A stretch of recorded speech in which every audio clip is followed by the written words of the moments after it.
In today's video, we're going to use a gel plate to print on a giant sheet of paper using various gel printing techniques. Then I'll show you how to fold and cut that big piece of paper and turn it into a small book. Finally, we'll add some collage, then finish the book with a cover. It's a fun little project with big results.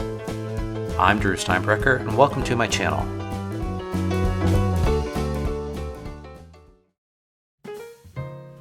So let's make a book using a gel plate and one piece of paper. You'll need to grab a large piece of paper. Mine is 18 by 24 inch drawing paper, which is somewhere around A2 size. It's 115 GSM. Any large piece of light to medium weight paper will work. Next, grab your gel plate and paints and start printing. Print anywhere you want onto the paper. Just go for it. For the first few prints, I like printing solid areas of color, but you can do what you like. That's the fun of this project. Just use the gel plate however you like using it. I know my gel plate is dirty and that might trigger a lot of you, but I like how it makes the prints grungy, so take that, OCD people. Keep in mind the paint you're using. Some paints are more translucent than others and will create nice effects when layered. At this early stage, just print randomly on the paper. Think about covering a large area and also printing to the very edge of the paper. Using a smaller plate can help you see where you're printing by picking it up and placing it face down. It almost becomes like a stamp. This will allow you to cover more of the paper as you can see where the empty areas are.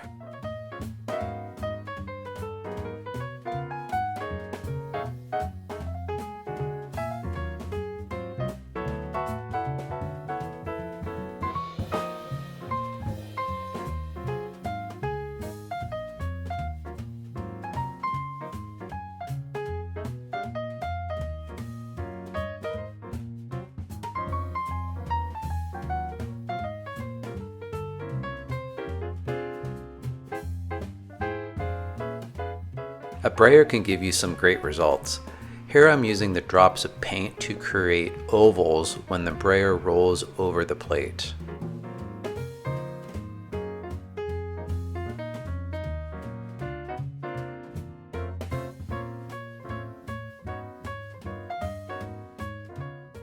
If you have more paint on the plate, you might as well try to get another print. You may need to let the gel plate sit on the paper for a few minutes for the paint to dry. Again, print all the way to the edge of the paper. Oh, and also you only need to print on one side of the paper. I just used my smallest gel plate, so I'm going to get out a larger plate. A larger plate will cover more ground. I'm going to transfer some magazine pages for some visual texture. I've chosen some magazine pages with high contrast images and trim them down to just the areas I'd like to use. I've added a thinner layer of paint, then I lay down the magazine pages. The scrap paper here is just to remove the extra paint off the plate. Magazine transfers on a gel plate are notoriously finicky. They only work about 50% of the time. That's why I like using them for visual texture. That way, if the transfer isn't really successful, it just provides some visual texture. I let the paint dry. I don't want to cover up all of this great color on the paper, so I'm going to use matte medium to pick up the paint off the plate. Using matte medium gives you an invisible layer. Add the matte medium to the plate, then add the paper, and let it sit for a few minutes.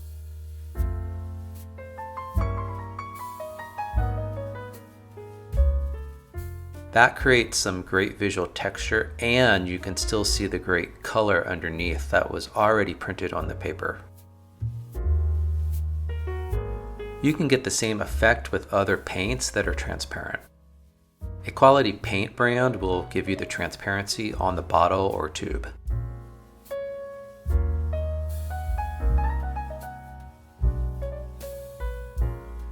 Just be aware that if you use a transparent color, when it layers over top of what's already on the paper, it will create a new color. You know, like yellow and blue make green.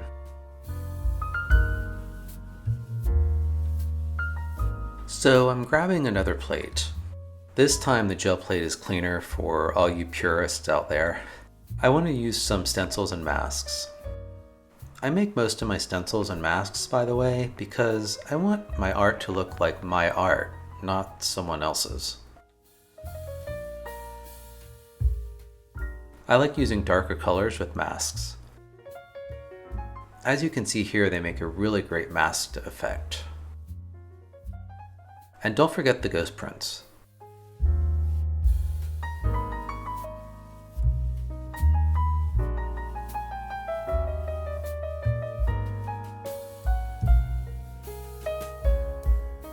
As you can see, I use masks more than stencils.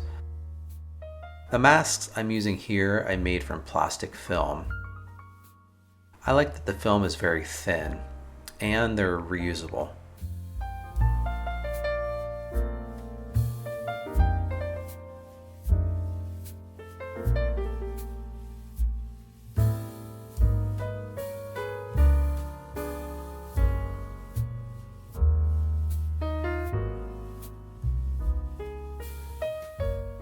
Again, be sure to print to the edge of your paper so you get full coverage.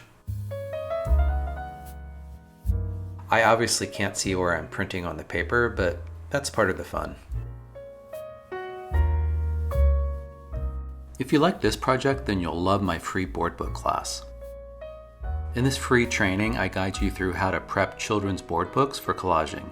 They're the perfect little workbooks.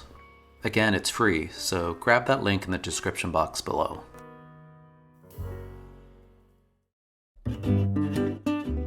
When you're finished printing, fold the paper in half, matching the short sides.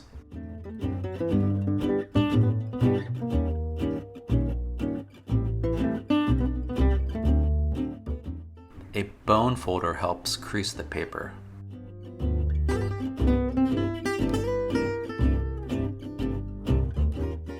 Then open the paper and fold the short edge in to the center crease line. Repeat with the other short side.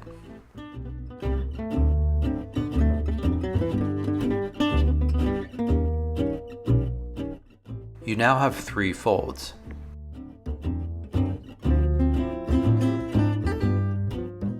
Take a ruler and on the short sides, mark every third.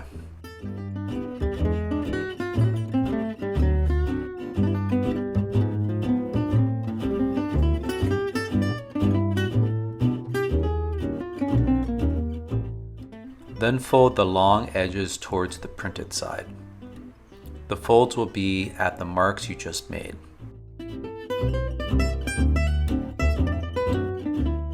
Just line up the edges of the paper and the creases will be straight. Repeat on the other side.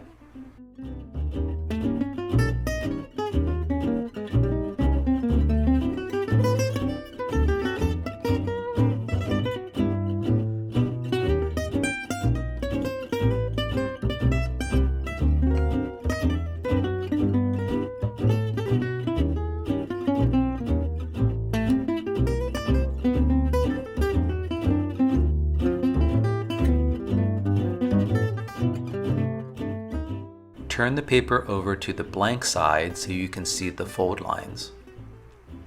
Make 2 marks where the folds meet, like in the video.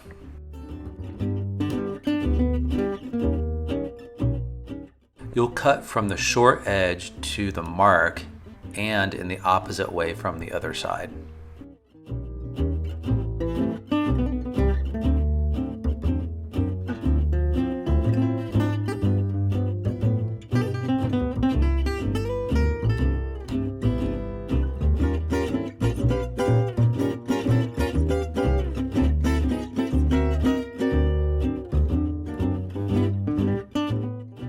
Once you cut, you'll have a zigzag shape. Starting from the printed side, zigzag fold the book as shown in the video. You'll alternate folding front and back.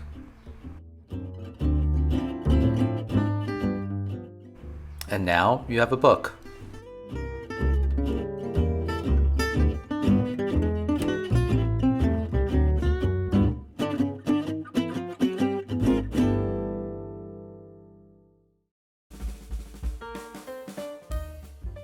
At this point you can add collage, paint, ink, whatever you'd like.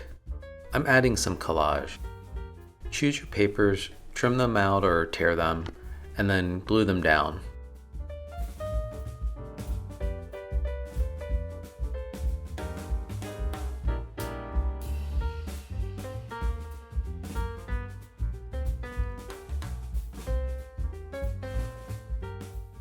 I like using matte medium as glue, but use the glue that you like. I also like to put scrap paper under the pages to protect them from the glue.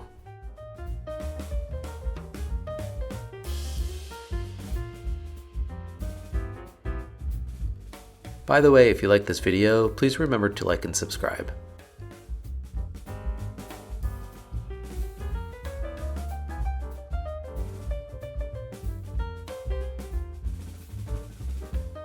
If you add collage, then you'll need to trim off the extra papers that stick off the pages. Unfold the book, place something underneath like a cutting mat, and trim. You'll notice as you flip through the book that it can be a bit floppy. You might want to glue the blank pages together. It makes it sturdier, but it's not required. You just need to literally glue the pages together.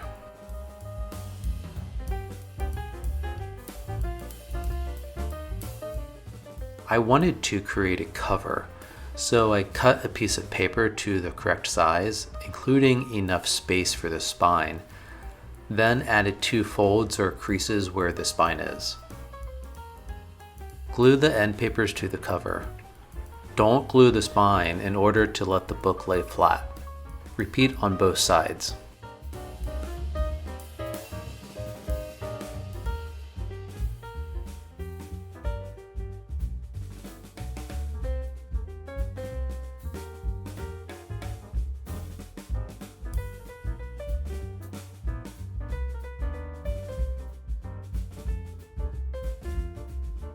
You may need to massage the cover a bit to make it lay correctly.